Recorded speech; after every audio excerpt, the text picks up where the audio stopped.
ValentinoschA.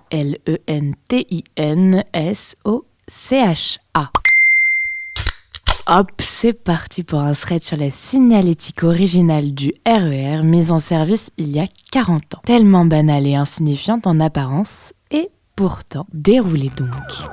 Ouverte en novembre dernier, après 6 années de travaux, la station Aubert du réseau express régional a doté le cœur de Paris d'un complexe souterrain dont le gigantisme n'est pourtant pas synonyme de démesure. C'en est fini ici du style nouille du métro 1900.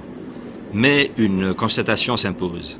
Cette station sans clochard, sans la faune habituelle et les senteurs fortes du vieux métro, est relativement peu fréquentée. Jusque dans les années 60, le réseau de transport s'aventure peu en dehors de Paris. Sauf qu'on vit de plus en plus nombreux à Créteil, Cergy ou Bondy et qu'on peut habiter à Noisy-le-Grand et devoir aller travailler à La Défense. La région parisienne s'urbanise en somme. En gros, à cette époque, le métro ne fait que de timides incursions en banlieue. Pour le reste, les lignes régionales s'arrêtent dans les grandes gares parisiennes, obligeant les passagers à de laborieuses correspondances. Note cool. On pense alors à un métro régional focalisé d'abord sur une transversale qui puisse permettre de traverser Paris d'est en ouest sans rupture de charge. Nation, La Défense en quelques minutes seulement, le rêve. Ça vous rappelle le RER A ? C'est normal, il s'agit de lui. Puis on trace une transversale sur la rive gauche, puis 2 transversales nord-sud. On est en 1972 et les lignes C, B et D du nouvellement nommé RER viennent de naître. Elles viennent de naître sur le papier, il faut les construire quand même. Ce RER, vous vous en doutez, est un enjeu énorme, colossal même. Une révolution pour des millions de passagers potentiels et une autre façon d'envisager ces déplacements en banlieue, mine de rien. Les pouvoirs publics font alors appel à Roger Talon, designer de son état. Il connaît un peu l'univers ferroviaire pour avoir créé quelques années auparavant l'iconique design des trains corail pour la SNCF. De l'orange, du plastique, des rondeurs, bonjour, année 70. En 1976, on demande donc à Roger Talon d'imaginer visuellement ce nouveau moyen de transport, notamment sur la manière d'accompagner et d'orienter les flux de voyageurs dans leurs déplacements. Notez bien qu'il s'agit d'une réflexion plus que d'une commande ferme. On ne demande pas à Talon de dessiner un élément spécifique, mais qu'il pense plus globalement à la façon dont les passagers évolueront dans le réseau. C'est une pratique assez nouvelle à l'époque. Roger Talon réunit une équipe de designers qui amènent chacun leur expertise dans le projet et c'est parti. D'abord, le réseau s'agrandit et se complexifie. Il faut orienter toujours plus de voyageurs dans toujours plus de couloirs, sur toujours plus de lignes. Et puis, il faut orienter des voyageurs de plus en plus pressés. Entre le travail et la vie de famille, nous n'avons plus franchement le loisir de nous perdre dans les couloirs de Châtelet. Ok, ça arrive encore.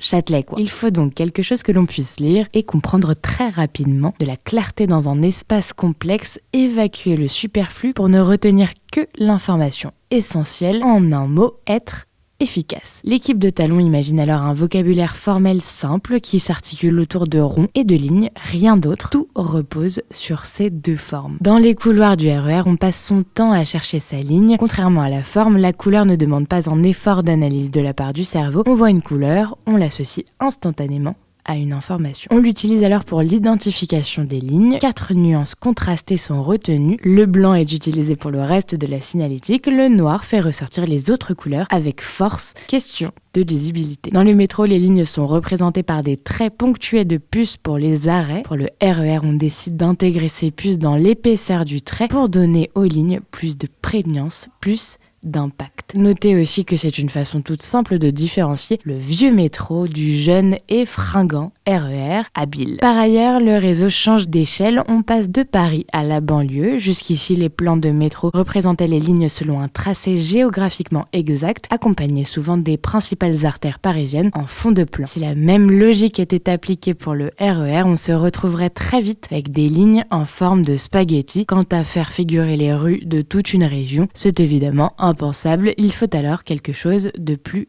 schématique. C'est Rudy Meyer qui est chargé par Roger Talon de penser la cartographie du RER. Les tracés des lignes sont simplifiés, à la fois pour tenir dans l'espace du plan et gagner en lisibilité. L'outil clé, c'est la grille. C'est elle qui structure et organise les tracés, un peu comme un tuteur pour une plante. Le fond de carte se limite à Paris, la Seine et la Marne, résumés à de fines silhouettes géométriques. Le résultat est juste éblouissant de simplicité. Les fonds de carte sont souvent négligés par nature, étant donné qu'on les voit moins. Il est rare qu'ils soient aussi esthétiques. Rudy Meyer s'est inspiré du plan du métro de Londres, dessiné dans les années 30 par Harry Beck, et qui utilise cette même grille, un modèle fondateur qui s'est très largement répandu depuis. On peut citer aussi le fabuleux travail de Massimo Vignelli, qui était consultant sur le projet du RER pour le métro de New York, une source d'inspiration certaine. Bon, c'est fort cool, on a notre plan, mais le RER, c'est aussi des panneaux pour orienter les passagers dans les gares et leur indiquer la sortie, les correspondances ou juste le nom de la station, et ça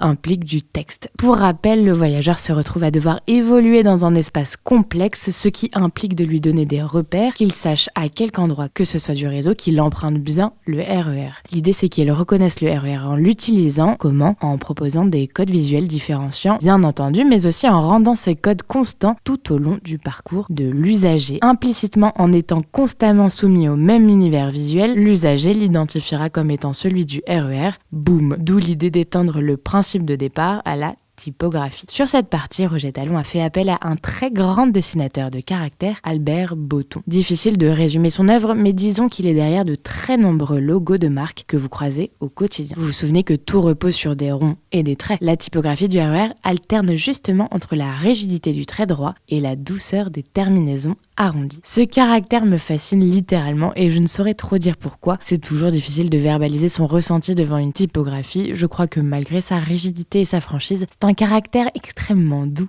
presque ludique, c'est assez déroutant. Pour l'anecdote, cette typographie s'appelle assez ironiquement Formula One. Les majuscules sont dépourvues d'accent, naturellement l'esthétique des pictogrammes suit. Si vous ne deviez retenir qu'un mot de tout ça, c'est celui-ci, système. L'équipe de Talon a créé un système, c'est-à-dire un ensemble articulé de signes qui fonctionnent ensemble. C'était encore assez singulier pour l'époque. J'ai volontairement mis un peu cette question de côté pour ce thread, mais on retrouve des résonances jusque dans le carrelage, le mobilier, tout est mis en cohérence. Rappelez-vous aussi que le RER à l'époque, c'est le must des trains rapides et fiables, en matériel moderne et qui participe au dynamisme du grand centre économique en devenir que représente Paris. Qui plus est, le RER c'est le progrès en lettres capitales. Designer, c'est aussi un acte politique. En l'occurrence, il s'agit de graver ce progrès jusque dans le signe. Bien entendu, ces rondeurs, c'est aussi pour s'inscrire dans le monde des années 70. On l'a vu avec le corail. L'enjeu de ce système, c'est aussi qu'il dure et c'est réussi. Regardez les plans de lignes, le tracé caractéristique des lignes est resté le même depuis 1977. Mieux encore, les ajouts de lignes successifs, le RER-E, puis le réseau de banlieue, puis les trams, ont fait évoluer le plan sans qu'ils ne perdent en efficacité. La signalétique a ensuite profondément évolué à la SNCF comme à la RATP dans les années 90-2000. Beaucoup de panneaux ont été déposés, mais il reste encore quelques traces ici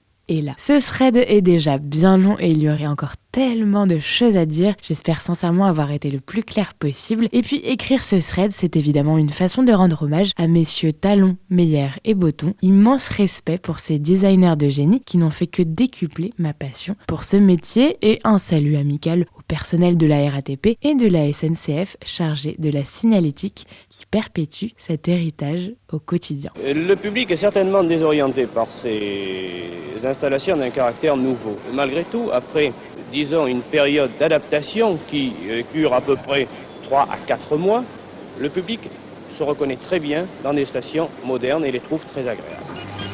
Donc, que l'on se rassure, on n'a pas vu trop grand. Dès octobre 72, le prolongement de Saint-Germain-en-Laye doublera le trafic actuel. Et dans 6 ans, la jonction avec la Nation verra Aubert tourner à plein rendement.